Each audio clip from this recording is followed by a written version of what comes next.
नमस्कार। आकाशवाणी से प्रस्तुत है समाचार प्रभात।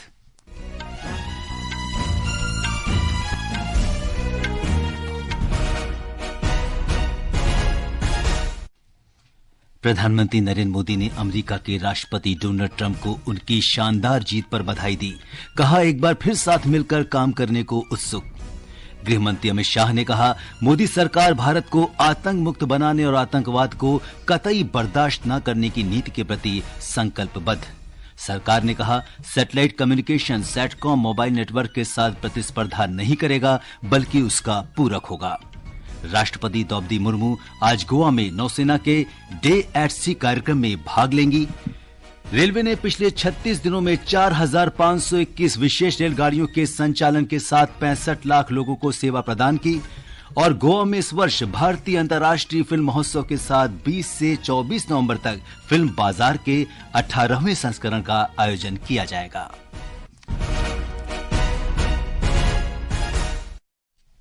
समाचार प्रभात के साथ मैं सिद्धार्थ सिंह। प्रधानमंत्री नरेंद्र मोदी ने डोनाल्ड ट्रंप से बातचीत कर उन्हें अमेरिकी राष्ट्रपति चुनाव में उनकी शानदार जीत पर बधाई दी है।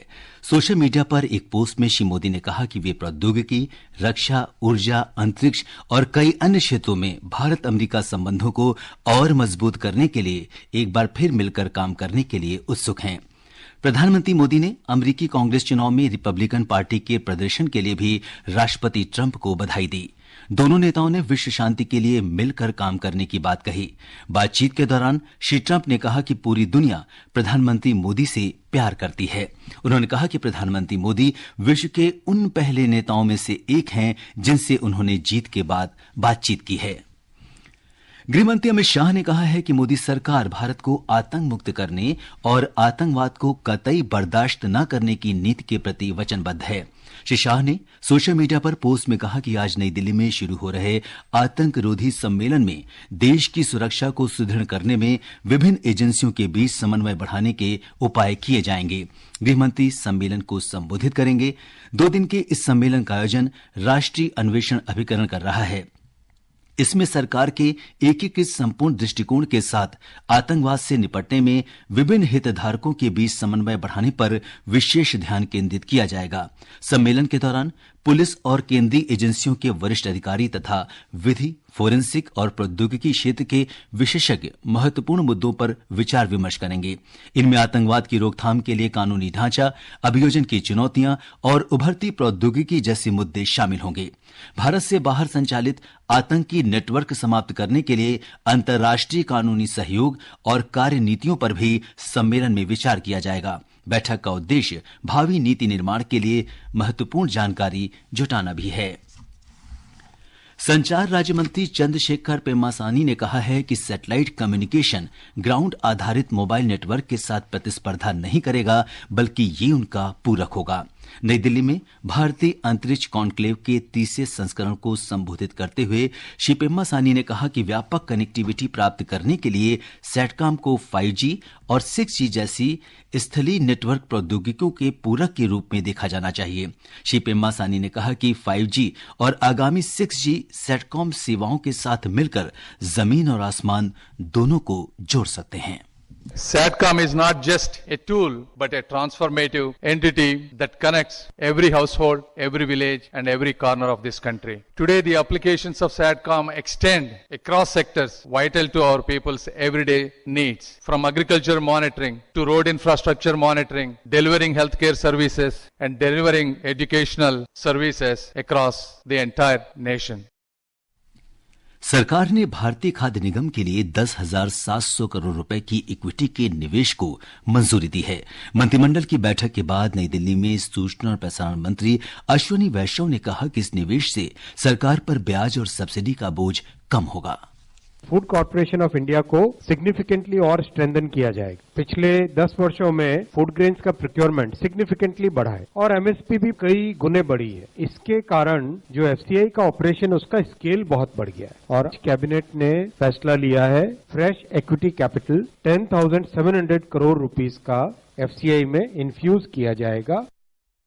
मध्य प्रदेश में राज्य सरकार की नौकरियों में महिलाओं के लिए आरक्षण 33% से बढ़ाकर 35% कर दिया गया है। इस आशय के प्रस्ताव पर मुख्यमंत्री डॉ मोहन यादव की अध्यक्षता में हुई राज्य मंत्रिमंडल की बैठक में मुहर लगाई गई। ब्यौरा हमारे संवाददाता से।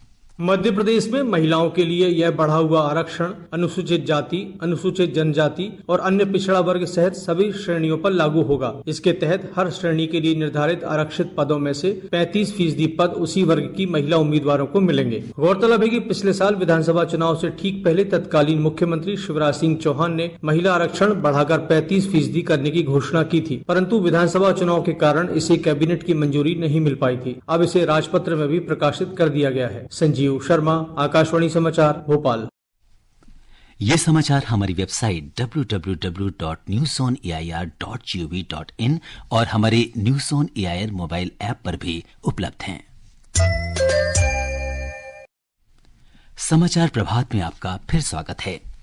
राष्ट्रपति द्रौपदी मुर्मू आज गोवा में नौसेना के डे एट सी कार्यक्रम में भाग लेंगे। इस कार्यक्रम में भारतीय नौसेना के लड़ाकू विमानों की परिचालन क्षमताओं का प्रदर्शन किया जाएगा। इसमें विमानवाहक पोत आईएनएस विक्रांत से उड़ान संचालन का प्रदर्शन भी शामिल है।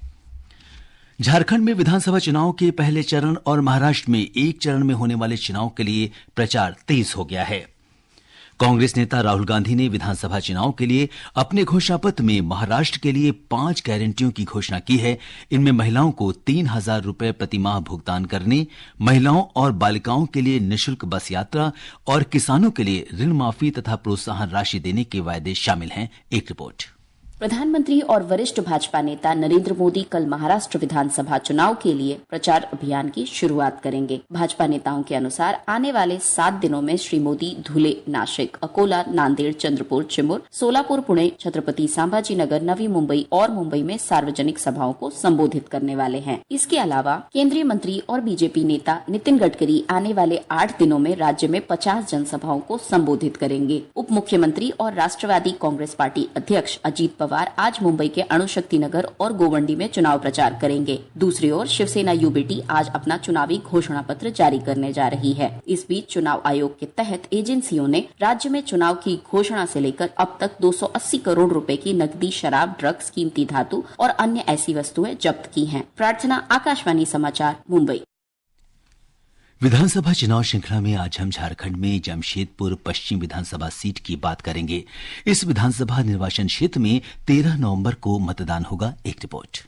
इस बार जमशेदपुर पश्चिमी विधानसभा क्षेत्र का राजनीतिक परिदृश्य बदला हुआ है। एनडीए की सीट शेयरिंग में यह सीट जनता दल यूनाइटेड के खाते में गई और सरजू राय यहां से चुनाव लड़ रहे हैं। 2019 में हुए विधानसभा चुनाव में श्री राय जमशेदपुर पूर्वी विधानसभा क्षेत्र से निर्दलीय उम्मीदवार के रूप में चुनाव जीते थे। चुनाव के पहले वे जनता दल यूनाइटेड में शामिल हो गए। दूसरी ओर मंत्री बन्ना गुप्ता यहां से कांग्रेस के निवर्तमान विधायक हैं। जनता दल यूनाइटेड के उम्मीदवार सरजू राय को बीजेपी से निष्कासित विकास सिंह और निर्दलीय उम्मीदवार शंभूनाथ चौधरी से चुनौतियों का सामना करना पड़ रहा है। हालांकि इस विधानसभा क्षेत्र में 15 निर्दलीय समेत 28 उम्मीदवार चुनाव मैदान में हैं, लेकिन मुख्य मुकाबला कांग्रेस के बन्ना गुप्ता और जनता दल यूनाइटेड के सरजू राय के बीच है। बेरोजगारी, लोगों का पलायन और शिक्षा इस विधानसभा क्षेत्र के प्रमुख मुद्दे हैं। आकाशवाणी समाचार के लिए कृष्ण कुमार लाल।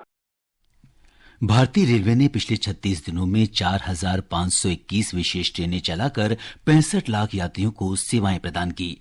रेलवे छठ पूजा के मद्देनजर कल से 11 नवंबर तक प्रतिदिन 160 विशेष रेलगाड़ियां चलाएगा। ये रेलगाड़ियां त्योहारों के दौरान यात्रियों की अपेक्षित भीड़ को संभालने में व्यापक क्षमता सुनिश्चित करेंगे।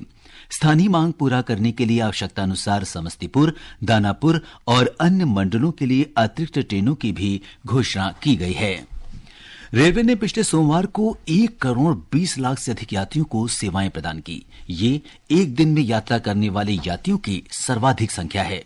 पश्चिमी रेलवे की एक प्रेस विज्ञप्ति के अनुसार 20 लाख से अधिक आरक्षित और 1 करोड़ से अधिक अनारक्षित गैर उपनगरीय यात्रियों ने सोमवार को रेल सेवाओं का उपयोग किया, जो इस वर्ष सबसे अधिक है। छठ पूजा समारोह का आज तीसरा दिन है। श्रद्धालु नदी के किनारे स्थित विभिन्न छठ घाटों पर आज शाम को डूबते सूर्य को अर्घ्य देंगे। स्थिति से निपटने के लिए गोताखोरों के साथ राष्ट्रीय आपदा मोचन बल और राज्य आपदा मोचन बल के जवानों को तैनात किया गया है। बिहार में पारंपरिक छठ गीतों से पूरा माहौल भक्तिमय बना हुआ है। इधर हर गली चौक चौराहे पर छठ को लेकर सफाई की जा रही है। छठ घाटों को अंतिम रूप दिया जा रहा है और उन्हें आकर्षक रोशनी से सजाया गया है। छठ पूजा प्रकृति और मनुष्य के प्रगाढ़ संबंधों को व्यक्त करती है। यह न सिर्फ पर्यावरण को संरक्षित करने की प्रेरणा देता है, बल्कि आसपास के क्षेत्र के बारे में चेतना और स्थानीय बाजारों को भी मजबूत बनाता है। बांस से बने सूप, दौरे और मिट्टी के दिए, मिट्टी के चूल्हे तथा अन्य छोटी छोटी वस्तुओं की बिक्री से स्थानीय शिल्पकारों, कारीगरों और रेहड़ी पटरी पर व्यवसाय करने वालों को भी मजबूती मिलती है। धर्मेंद्र कुमार राय, आकाशवाणी समाचार, पटना।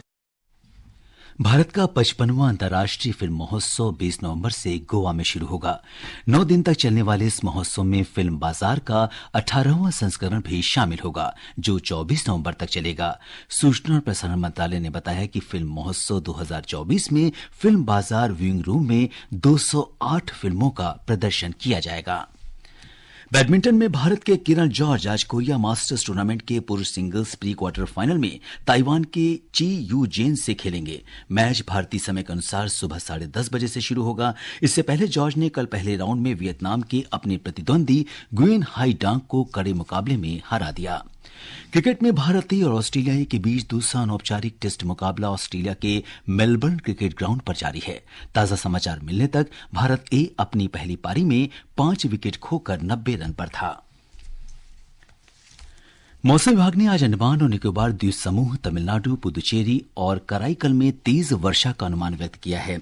विभाग के अनुसार अगले 2 से 4 दिन में केरल, माहे, तटीय आंध्र प्रदेश, यनम और रायलसीमा में बिजली चमकने के साथ तेज वर्षा हो सकती है। मौसम विभाग ने बताया कि देश के उत्तरी भाग में न्यूनतम तापमान में कोई बदलाव नहीं आया है।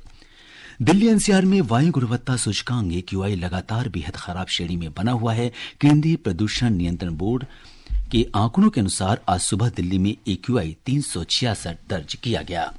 ये समाचार हमारी वेबसाइट www.newsonair.gov.in और हमारे news on AIR mobile app पर भी उपलब्ध हैं। अब आज के समाचार पत्रों की सुर्खियों के साथ हैं मुकेश कुमार। धन्यवाद सिद्धार्थ। अमेरिका के राष्ट्रपति चुनाव में डोनाल्ड ट्रंप की ऐतिहासिक जीत की सभी अखबारों ने अपनी सुर्खी बनाया है। दैनिक जागरण लिखता है, अमेरिका में फिर चला ट्रंप कार्ड। रिपब्लिकन पार्टी को सीनेट और प्रतिनिधि सभा दोनों में बहुमत। 20 जनवरी को लेंगे शपथ। चुनौतियों के बीच भारत से रिश्तों की लिखी जाएगी नई इबारत। केंद्र सरकार द्वारा मध्यम वर्ग के मेधावी विद्यार्थियों के लिए प्रधानमंत्री विद्या लक्ष्मी योजना की खबर को अखबारों ने विस्तार से दिया है। हिंदुस्तान लिखता है, शीर्ष संस्थानों के लिए 3% छूट पर शिक्षा ऋण। 8 लाख से कम आय वाले परिवार होंगे पात्र। दैनिक जागरण ने पंचायती राज मंत्रालय की अनूठी पहल पर सुर्खी दी है, IIT जैसे संस्थानों में पढ़ेंगे पंचायत कर्मी। ग्रामीण विकास से संबंधित 1 वर्षीय पाठ्यक्रम के लिए प्रति अभ्यर्थी 10 लाख रुपए तक खर्च करेगी सरकार। आज राष्ट्रीय कैंसर जागरूकता दिवस पर अमर उजाला लिखता है, देश में सबसे ज्यादा पाए जाते हैं स्तन, सर्विकल और ओरल कैंसर। रोकथाम के लिए राष्ट्रीय स्तर पर बना कार्यक्रम। आशा वर्कर घर घर जाकर करेंगी कैंसर के लक्षणों की पहचान। अंत में मुख्य समाचार एक बार फिर। प्रधानमंत्री नरेंद्र मोदी ने अमेरिका के राष्ट्रपति डोनाल्ड ट्रंप को उनकी शानदार जीत पर बधाई दी। कहा, एक बार फिर साथ मिलकर काम करने को उत्सुक। गृहमंत्री अमित शाह ने कहा, मोदी सरकार भारत को आतंक मुक्त बनाने और आतंकवाद को कतई बर्दाश्त न करने की नीति के प्रति संकल्पबद्ध। सरकार ने कहा, satellite communication satcom mobile network के साथ प्रतिस्पर्धा नहीं करेगा, बल्कि उसका पूरक होगा। राष्ट्रपति द्रौपदी मुर्मू आज गोवा में नौसेना के डे एट सी कार्यक्रम में भाग लेंगी। रेलवे ने पिछले 36 दिनों में 4,521 विशेष रेलगाड़ियों के संचालन के साथ 65 लाख लोगों को सेवा प्रदान की। और गोवा में इस वर्ष आयोजित भारतीय अंतर्राष्ट्रीय फिल्म समारोह में 20 से 24 नवंबर तक 18वां फिल्म बाजार 208 फिल्में प्रदर्शित करेगा।